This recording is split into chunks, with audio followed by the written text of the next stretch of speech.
Good morning मेरे प्यारे दोस्तों। मैं विशाल sir Vidya Vihar coaching classes में आप सभी का स्वागत करता हूं। आज हम बहुपद से रिलेटेड वीवीआई क्वेश्चन 2 नंबर वाला जो रहता है वो क्वेश्चन बताने के लिए जा रहे हैं। देखते हैं कि ये क्वेश्चन जो है बनता कैसे है।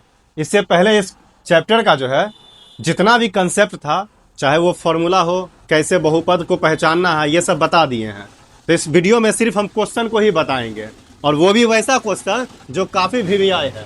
जैसा कि एक क्वेश्चन यहाँ पर लिखा हुआ है कि विभाजन विधि द्वारा के का मान ज्ञात करें, जिसके लिए ये कोई बहुपद के बारे में बताया गया है कि ये जो है इस बहुपद का एक गुणनखंड हो। ठीक है, मतलब ये जो है इस बहुपद का एक गुणनखंड है, तब हमको बताना है कि के का मान क्या होगा। ठीक है, तो देखते हैं इस क्वेश्चन को हल कैसे करते हैं। सबसे पहले ये क्वेश्चन अगर हमारे पास है तो इसको हल करेंगे, और इसमें जो है लिखा हुआ है वो सब हम पहले लिख लेते हैं। तो दिया हुआ मेरे पास ये px का मान है, ये जो होता है वो px का मान होता है। तो px का मान जो मेरे पास दिया हुआ है, यानी बहुपद जो है x³ minus 6x² plus 11x plus के, ये px का मान हो जाएगा। और जो गुणनखंड है वो gx का मान हो जाएगा। तो gx मेरे पास दिया हुआ x-1। क्वेश्चन बोला है कि विभाजन विधि द्वारा, तो विभाजन विधि द्वारा जो हम बनाएंगे तो यहां पर लिखना पड़ेगा वर्ड कि विभाजन एल्गोरिथम। विभाजन एल्गोरिथम, ठीक है, विभाजन एल्गोरिथम लिख देंगे और इसको भाग करेंगे, यानी x-1 से जो हमको भाग लगाना है x³ minus 6x² plus 11x plus के।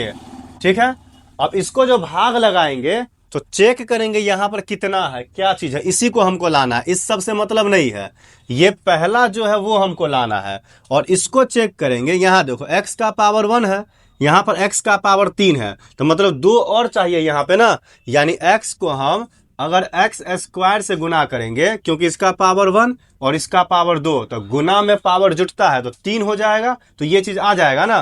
तो देखो इसको जो है इस पूरे से गुना करेंगे। ठीक है, देखो x² को x से गुना करेंगे तो x का पावर 3 हो जाएगा, यानी x³, ये माइनस है तो माइनस 1 को किसी भी चीज से गुना करते हैं तो वही चीज आ जाता है।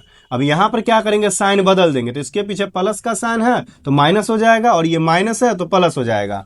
देखेंगे यहां पे ये सेम चीज है, साइन अलग अलग है, क्योंकि इसके पीछे प्लस है और इसके पीछे नया वाला साइन यानी माइनस है, ये कट जाएगा। इस दोनों को सॉल्व करेंगे तो दोनों में से बड़का जो है उसका साइन देंगे, ये बड़ा है तो इसका साइन आ जाएगा, दोनों को घटाएंगे माइनस प्लस। 6 गो x² में से यहाँ पर 1 है, तो 6 गो x² में से 1 गो x² घटेगा तो ये 5x² हो जाएगा, और यहाँ पर है प्लस का 11x, यहाँ पे आ जाएगा।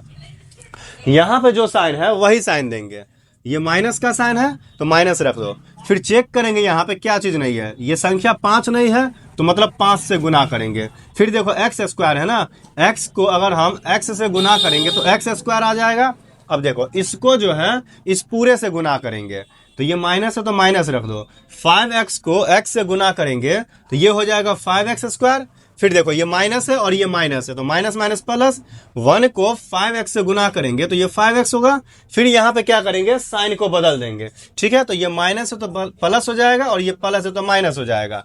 सेम चीज, साइन अलग है तो कट जाएगा।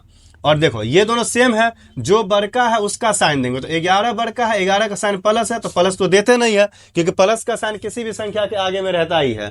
इसको जो सॉल्व करेंगे तो 11 में से 5 हो जाएगा, यानी 6 गो x बचेगा। यहां से क्या बच गया है, प्लस का के। फिर देखो यहाँ पे इधर जो है ये प्लस का साइन यहाँ पे है ना, जो साइन यहाँ पर रहेगा वही साइन यहाँ पर देंगे।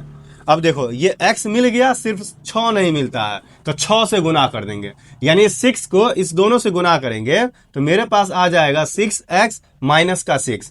फिर यहाँ पर साइन बदल देंगे तो ये कट जाएगा, तो यहाँ से बचेगा k और ये प्लस का 6 हो गया। यहाँ से तो कुछ आएगा नहीं। अब देखो क्वेश्चन में क्या बोला है कि ये जो है इसका गुणनखंड है ना, जब भी कोई बहुपद किसी दूसरे बहुपद का अगर गुणनखंड होगा, इसका मतलब शेषफल उसका 0 होता है। तो यहां लिखेंगे चूंकि rx, शेषफल कहने का मतलब होता है rx।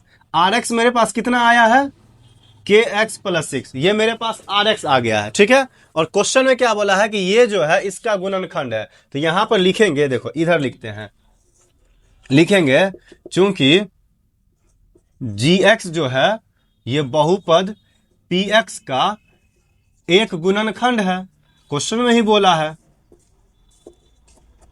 एक गुणनखंड है। ये जी एक्स है ना, इसको जी एक्स माने हैं, और ये पी एक्स है, तो पी एक्स का एक गुणनखंड है। इसीलिए जब ये अगर बोल देगा कि जी एक्स पी एक्स का एक गुणनखंड है, मतलब इसका शेषफल जो है वो कितना हो जाएगा, 0 होगा।